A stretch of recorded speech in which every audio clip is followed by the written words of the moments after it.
Mi esposo me abandonó cuando quedé en silla de ruedas por su culpa, pero ahora que él perdió una pierna y su amante lo dejó, dice que el destino nos unió otra vez. La carretera estaba vacía. Solo el sonido de los neumáticos deslizándose sobre el asfalto interrumpía el silencio de la tarde. Él conducía rápido, con esa mirada que siempre me resultó intrigante. Nunca me había importado su rapidez al volante. De hecho, me tranquilizaba. Había sido el mismo chico que conocí a los 18 años, aquel que se atrevía a conducir en medio de la lluvia sin dudarlo, sin miedo. Pero esa tarde, algo estaba mal. La forma en que su mirada se desvió hacia el teléfono, como apretaba el volante con demasiada fuerza, como sus manos temblaban ligeramente. Algo dentro de mí me dijo que hoy las cosas serían diferentes. Pero no lo dije en voz alta, como si al mencionarlo fuera a traer la desgracia. Estamos bien, pensé para mis adentros. No va a pasar nada. Pero las palabras no fueron suficientes. El coche perdió el control, un derrape repentino, un giro brusco. Todo se desvaneció en un segundo. El ruido del impacto. El crujir de los vidrios al romperse. Y luego, el vacío. Un vacío tan profundo que me hizo sentir que nunca volvería a despertar. Cuando finalmente lo hice, estaba en un lugar frío, gris. El dolor atravesaba mi cuerpo, pero lo peor era la sensación de no poder moverme, de no poder reaccionar. Las enfermeras, los médicos, las luces brillantes sobre mí. Mi corazón latía con fuerza, pero mis piernas ya no respondían. ¿Qué pasa?, traté de preguntar, pero mi voz no salía. Solo pude ver sus labios moverse. Te han hecho pruebas, cariño. El impacto fue grave. Pero lo peor es que tus piernas, no vamos a hacerte falsas esperanzas. Dijo el doctor, un hombre con voz monótona que sonaba distante. Y entonces, cuando pensé que no podría sentir más dolor, sentí su ausencia. No estaba allí. No había una mano que apretara la mía, ni una palabra de consuelo. Solo el eco de su voz diciendo que iría por aire, por un café, tal vez. Días después, descubriría que esos cafés eran con otra mujer. La habitación del hospital era fría. El sonido de la máquina que controlaba mi respiración era lo único que me hacía sentir que aún estaba viva. Intentaba encontrar consuelo en algo, pero todo me parecía ajeno. ¿Cómo podía ser que algo tan real como el dolor físico se mezclara con algo tan cruel como la indiferencia de quien prometió amarme? Pasaron 3 días antes de que él regresara, y cuando lo hizo, su mirada era diferente. Había algo vacío en su rostro, como si la persona que había sido mi esposo se hubiera esfumado con el impacto del accidente. Lo siento, no fue mi culpa, balbuceó, mirando al suelo, incapaz de mirarme a los ojos. Yo quería gritarle, quería preguntarle por qué no había estado allí, por qué no me había sostenido en esos momentos. Pero las palabras no salían. Todo lo que tenía eran ojos llenos de dolor. Mi cuerpo estaba roto, pero mi alma aún tenía más cicatrices. Me dijo que debía descansar, que todo pasaría, que las cosas mejorarían. Pero su voz era vacía. Ya no hablaba con el tono lleno de promesas, sino con una frialdad que nunca antes había mostrado. ¿Te vas a quedar?, le pregunté, y mi voz sonaba extraña, como si no me perteneciera. Al principio me miró confundido, y luego su expresión cambió. Se levantó rápidamente. No sé, quizás te ayude mejor que, comenzó, pero lo interrumpí. ¿Vas a irte?, insistí, con el alma rota. Sabía que la respuesta ya estaba escrita en su cara, aunque no quería aceptarlo. Él me miró unos segundos más, luego dio un paso atrás, sin poder darme una respuesta clara. Con una excusa vacía sobre algo que tenía que hacer, se marchó, dejándome sola, abandonada. Esa fue la última vez que lo vi. Cuando se fue, desapareció de mi vida. En los días siguientes, no me preguntó cómo estaba. No me escribió. No me llamó. La tarde siguiente, mi madre y mi hermana llegaron a la habitación del hospital. La preocupación en sus rostros estaba más que evidente, pero lo que traían no era solo preocupación, era una bomba que me dejaría sin aliento. Mi hermana entró primero, su expresión tensa, como si estuviera luchando con lo que iba a decirme. Mi madre la siguió, callada, con la mirada fija en el suelo, como si no quisiera ver lo que estaba por suceder. Te tenemos que contar algo, dijo mi hermana, casi con voz temblorosa. No sé si era porque no quería darme más dolor o porque realmente estaba afectada. Yo no entendía bien, pero sabía que algo no estaba bien. Mi corazón empezó a latir con fuerza en mi pecho. ¿Qué pasó?, pregunté, sin poder esconder la incomodidad que ya me invadía. Mi madre la miró, dándole a mi hermana el espacio para hablar. Y entonces, con una mirada llena de tristeza, me soltó la verdad: lo vimos. A Sergio. Con otra mujer. Mi hermana tragó saliva antes de continuar.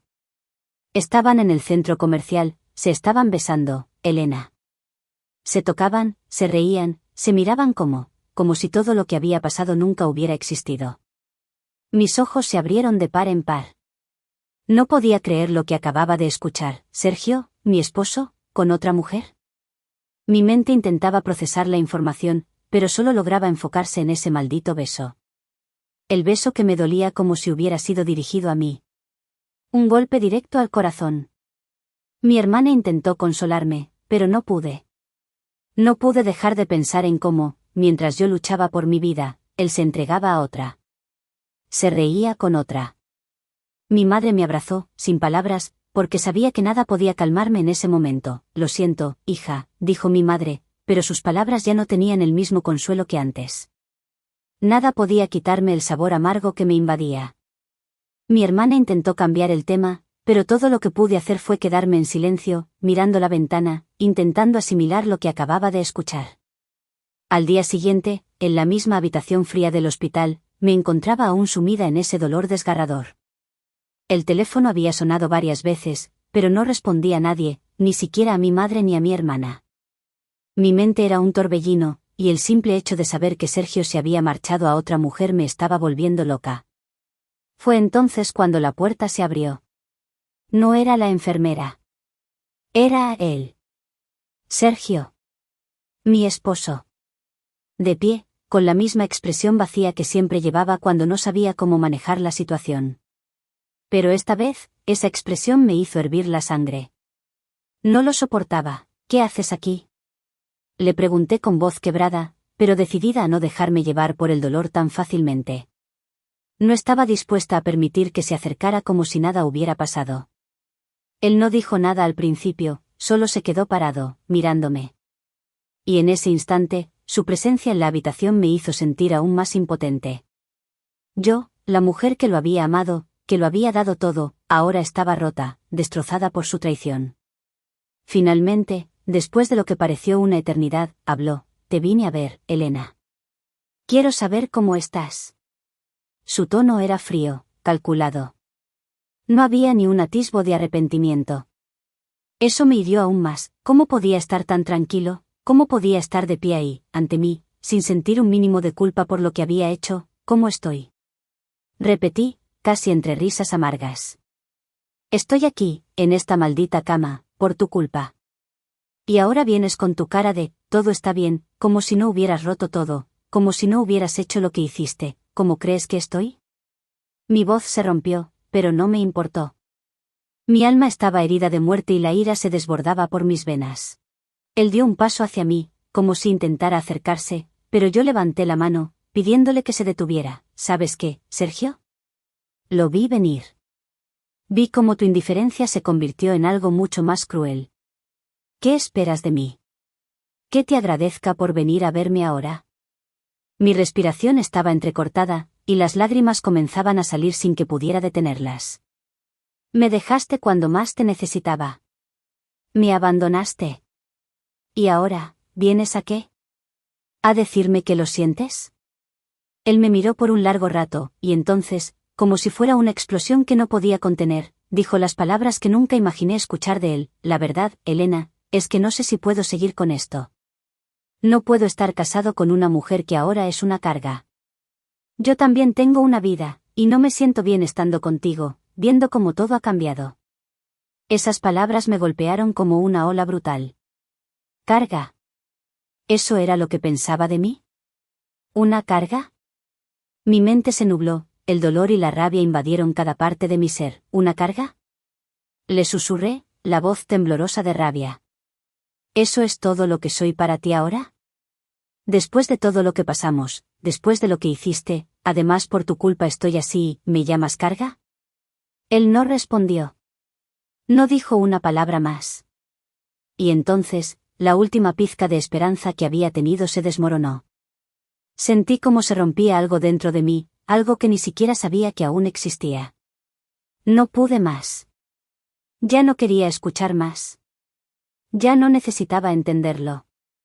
Me giré hacia el otro lado de la cama, mirando a la ventana, sin poder contener el llanto. Vete, Sergio. Vete. No quiero verte más. Mis palabras salieron como un susurro, pero con una fuerza que me sorprendió. No escuché si respondió. Solo escuché el sonido de la puerta cerrándose detrás de él.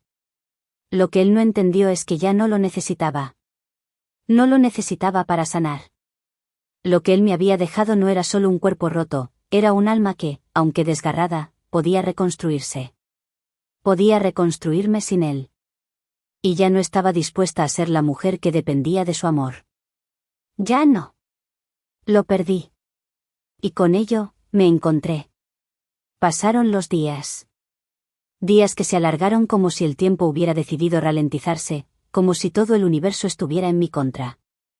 Las horas eran largas, vacías, y cada segundo me dolía más que el anterior. El hospital se convirtió en mi mundo, mi prisión, al mismo tiempo, mi refugio. Cada visita, cada conversación con los médicos o las enfermeras, me dejaba vacía, con un sabor amargo en la boca. No había una solución a mi dolor, ni físico ni emocional. Mis piernas, incapaces de moverse, me recordaban constantemente que todo había cambiado. No había más caminatas a la playa de la mano de Sergio. No había más paseos en el parque, ni cenas románticas. Ya no había nosotros. Solo había un yo roto. Luego de varias semanas salí del lugar que había sido mi prisión durante semanas, pero mi cuerpo ya no era el mismo.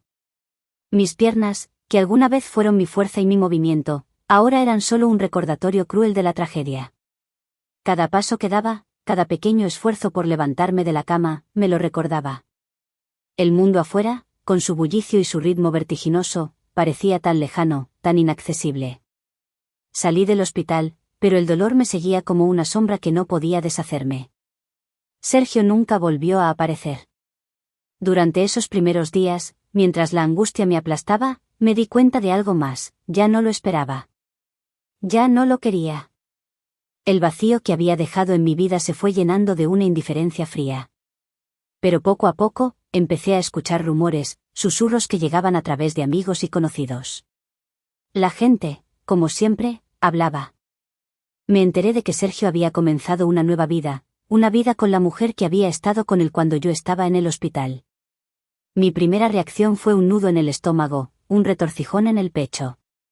El hombre con el que había compartido mis sueños, mis esperanzas, ahora estaba casado con otra. Mi mente se llenó de imágenes de ellos juntos, de cómo él la había mirado como nunca me miró a mí. El dolor de su traición se hizo más punzante. Como si nunca hubiera importado, como si nunca hubiéramos existido. Pero me negué a hundirme más. Me aferré a lo que quedaba de mí, de mi alma, de mi dignidad.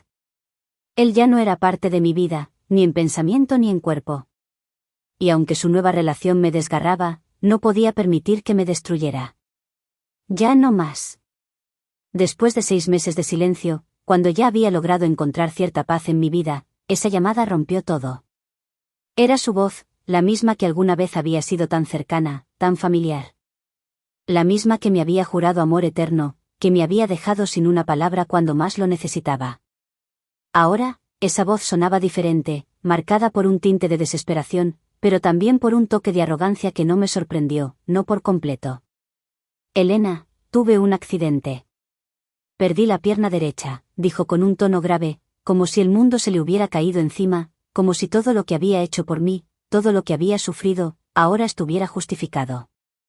Me invadió un sentimiento extraño al escuchar su voz, una mezcla de desdén y, extrañamente, satisfacción.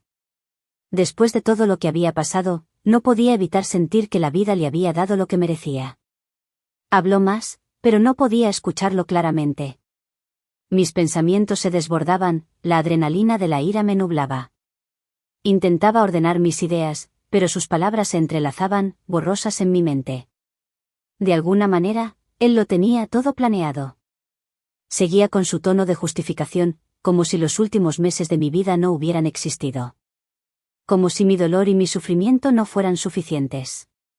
Y entonces, me lanzó lo que se podía considerar la propuesta más absurda de todas. Me dijo que su esposa lo había dejado. Que no pudo soportar verlo de esa manera, sin su pierna, sin la figura masculina en la que ella había depositado toda su confianza. No pudo seguir con alguien como yo, me confesó. Como si eso fuera algo que tuviera que agradecer.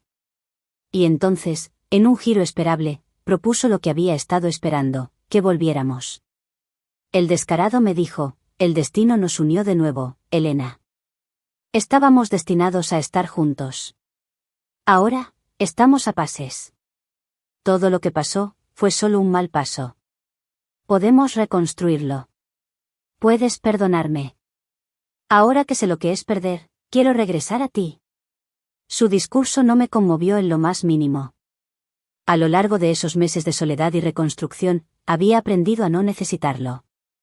A no depender de las promesas rotas. El hombre que se había ido, el que había tomado su decisión de abandonarme, no merecía ni una pizca de mi tiempo ni de mi energía.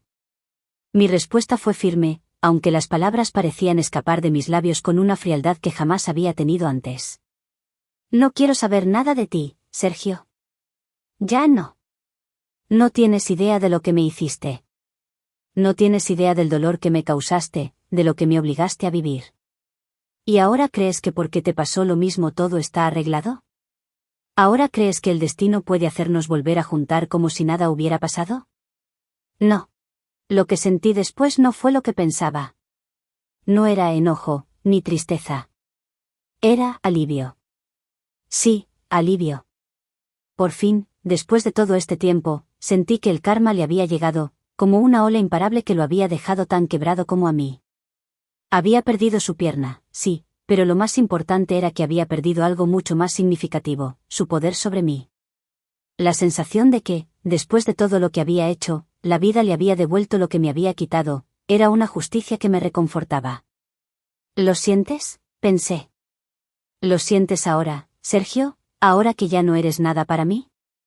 La llamada terminó con su silencio, con su respuesta vacía, como si de alguna manera esperaba que yo lo perdonara o que lo aceptara de vuelta. Pero ya no había vuelta atrás. Ya no había ningún espacio en mi corazón para él.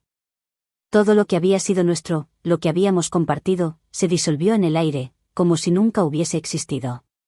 Actualización 1. Gracias por sus mensajes de apoyo y por seguir mi historia, realmente me dan fuerzas en estos momentos para seguir adelante. Han pasado 5 meses y traté de someterme a varias terapias, de hacer todo lo posible por recuperar la movilidad de mis piernas. Cada día iba con la esperanza de un milagro, de que algún tratamiento podría hacer que mis piernas respondieran, que pudiera caminar de nuevo. Pero con cada sesión, la cruda verdad se hacía más evidente. La silla de ruedas no sería solo una etapa, sino la nueva forma de mi vida. No había nada que hacer. Al principio, la idea de aceptar esa realidad me costó muchísimo. Había días en los que las lágrimas parecían no detenerse, en los que sentía que mi vida se había detenido por completo. Pero algo dentro de mí, una pequeña chispa de resistencia, comenzó a prenderse. No iba a permitir que la tragedia me definiera. Si mi cuerpo ya no podía seguir el ritmo de lo que había sido, entonces tendría que encontrar una nueva forma de vivir. Fue entonces cuando tomé la decisión. Me dedicaría a la escritura. Había sido algo que siempre había tenido en mi mente, pero nunca me había atrevido. Ahora, con el tiempo y la distancia que me brindaba la silla de ruedas, decidí aprovechar la calma que venía con la soledad para comenzar a escribir. Empecé con pequeñas historias, relatos sobre la vida, sobre la lucha interna que me tocaba vivir, sobre el dolor, la superación. Y sin darme cuenta, esas historias comenzaron a resonar con otras personas. Mis libros comenzaron a ganar seguidores. En un mundo tan vasto y lleno de voces, la mía encontró eco. Mis experiencias personales se convirtieron en la base de mi narrativa, y la gente empezó a identificarse con mis palabras. No fue fácil, claro. El comienzo fue lento, casi anónimo. Pero poco a poco, los lectores comenzaron a recomendarme, y mi nombre se hizo conocido en el mundo literario. En cuanto a Sergio, volvió a buscarme, quiere que seamos esposos de nuevo, pero estoy decidida a no aceptarlo de nuevo nunca más. He tomado la decisión de ser soltera para siempre. No porque no hubiera personas que me pudieran querer, sino porque no quería ser una carga para nadie. Nadie se fijaría en una mujer en silla de ruedas. Esa era la verdad que había llegado a aceptar. Y no era amargura lo que sentía, sino una extraña paz. La paz de saber que había encontrado mi propio camino, de saber que mi vida no dependía de nadie más. Ya no necesitaba a Sergio, ni a nadie. Lo que el destino me había quitado, yo lo había reemplazado con algo que valía la pena, mi independencia, mi fuerza, mi voz.